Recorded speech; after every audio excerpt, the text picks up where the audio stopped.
नमस्कार दोस्तों, आप सभी का स्वागत है।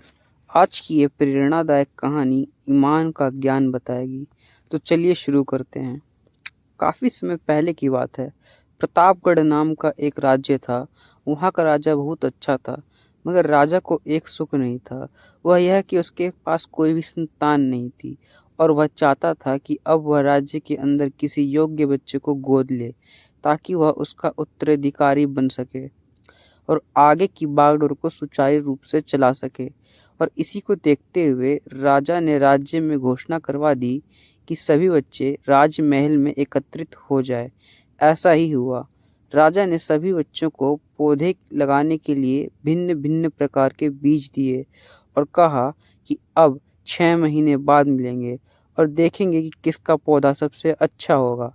महीना बीत जाने के बाद भी एक बच्चा ऐसा था जिसके गमले में वह बीज अभी तक नहीं फूटा था, लेकिन वह रोज उसकी देखभाल करता था और रोज पौधे को पानी देता था। देखते ही देखते 3 महीने बीत गए। बच्चा परेशान हो गया।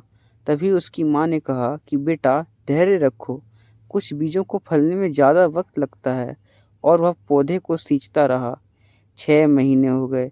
राजा के पास जाने का समय आ चुका था, लेकिन वह डरा हुआ था कि सही बच्चों में गमलों में तो पौधे होंगे और उसका गमला खाली होगा।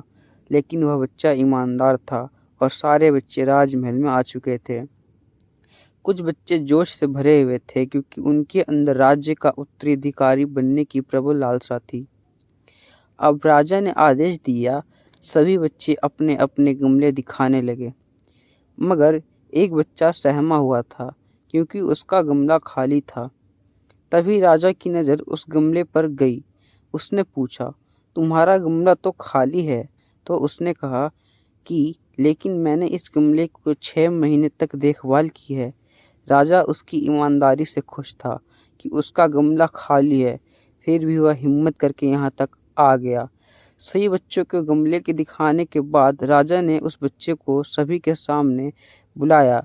बच्चा सहम गया और राजा ने वह गमला सभी को दिखाया। सही बच्चे जोर से हंसने लगे। राजा ने कहा, शांत हो जाइए, इतने खुश मत होइए। आप सभी के पास जो पौधे हैं वो सब बंजर हैं। आप चाहे कितनी भी मेहनत कर ले, उनसे कुछ नहीं निकलेगा। लेकिन असली बीज यही था। राजा उसकी ईमानदारी से बेहद खुश हुआ और उस बच्चे को राजा राज्य का उत्तराधिकारी बना दिया गया। लेकिन हमें इस कहानी से क्या सीखने को मिला? मेरे हिसाब से अपने अंदर ईमानदारी का होना बहुत ज़रूरी है।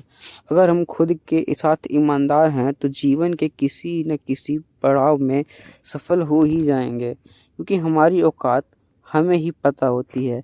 हम खुद को पागल बनाकर खुद को ही नुकसान करते हैं।